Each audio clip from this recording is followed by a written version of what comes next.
Well, to talk about my family, of course, my parents, and they're just sweethearts. And of course, my father was an executive in Pfizer, and my mother was a housewife. And I have a brother who's working right now, and so it's like a small unit. But I have always grown up in a joint family, and my uncle and aunt, they're doctors, and my grandmother, whom I was very attached to, she's no more. She was a great lady. I mean, she was kind of a very enlightened soul, I must say. And I think I was too attached to her, and I've learned a lot of things from her. And my passion in my painting, my dance, my singing, everything came out from her, because she is the one who dragged me to the painting school and dance school and all that. And she actually made my life more creative. And my mother and father were more career oriented, and they were always, they're pushing me into studies. And so that's how my family unit was. My uncle, aunt, they were doctors, and they were also into very they had a very cultural mind. My mummy too, but like good cinema actually came up from them, because they were the members of the sort of British Council, movies, Cine Central and all this. So from when I was like in my teenage, they actually started showing me good cinema. I mean, not only the commercial ones, but art kind of movies and good cinema. So that's how a sort of development happened in me. Rather the inclination. So that's how like I grew up, and I had a great friend circle, and everybody was around. They're very, very career oriented. They were good in academics, and of course I used to learn a lot from them. And I had friends who used to be voracious readers, and of course I also read books, and I love reading. And basically I was just intrigued and completely influenced by just reading Khalid Hosseini lately, of the like the Kite Runner and the Splendid Sons. So it's like reading also makes you very open-minded. Your broadness, your capacity to think actually increases. So I would always recommend everyone, as you said, that it was say anything to the the womanhood. I must say that reading actually enlightens you. Reading actually makes you much more broader, and it actually gives you a different insight towards life. So that's one thing I'll definitely say that actually changes your life. And now my family, like as I don't know, a lot of people know or don't know, I have a husband. I have married. He comes from a completely different world, but though we were high school buddies, but he was senior to me by a few years, and he actually grew up in the US, almost like he had done his management from Carnegie Mellon's, one of the best universities, and he actually had all his education there.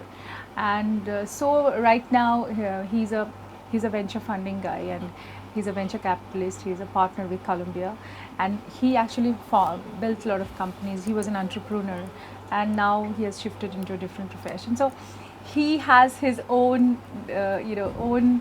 whims and fancies and his own way of life, and me in a different way. But we blend, we are together. We actually want to be together because we actually respect the institution of marriage, and he has always supported me through. I mean, he has always supported me to my becoming and forming everything to be an actor. And of course this our professional life is very haphazard, and it's very difficult to align. But I think Sanjay has given me a lot of liberty and a lot of welcoming hug to actually accept this kind of you can see that we are shooting in VRs, and it's difficult for a non filmy man to accept this kind of a lifestyle. But I believe that he actually loves me a lot, and we actually have formed a sort of understanding, and we kind of try to complement each other. So that's one part of both of us, and we try to we split time between Calcutta, Bombay, Singapore. But US I don't travel much because for my work, and he only travels and back and forth and comes back. So that's how it is. And my mother-in-law is also a doctor, and my father-in-law is also been a doctor. So, I mean, he's no more. So, that's how my family is right now. First place, that I'm not too educated. I could have been very educated. Okay. I mean, it's, well, I was destined to do something else perhaps. But what I want to say is that definitely that education is very important, and literacy is very important. And I definitely will vouch for education and literacy, because education makes you your personality much more stronger, and it gives you a lot of confidence, it gives you a lot of satisfaction, and gives you a lot of confidence in your work. You as a woman would feel much more energetic, and of course you become more sensible, and your sensibilities start working when you are educated. And if you are sensible and you're not educated, your sensibilities don't tend to work. So you are really, you actually know what to do at what moment of life. So that is something which actually brings you the courage of being a woman. And I think every woman should be literate, and they should come forward. And whatever happens, no matter what happens, you have to, be educated at any price.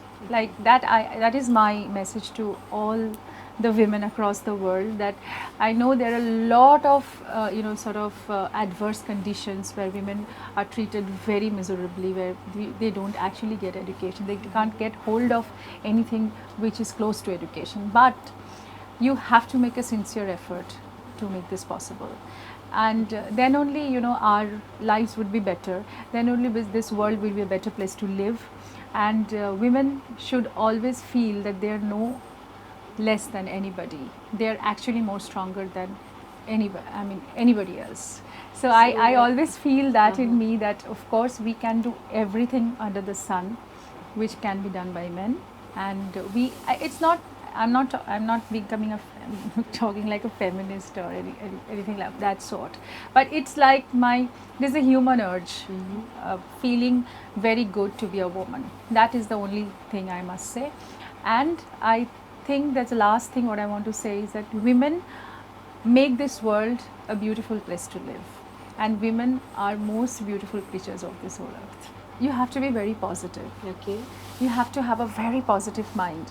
You have to have a lot of patience. You have to have a lot of courage to accept your shortcomings also. As you graciously accept your appreciations, you have to graciously accept your shortcomings as well. So then only you can find the faults in you, and then you can be a better person every day, to correct yourself every day and make your life much more better and what you think than what you are. I can only say that be agile, be energetic, be confident, and be very, very passive, and sometimes vocal, and not always overconfident, but be confident and be sensible. That's only message I want to portray. And be kind. Thank you.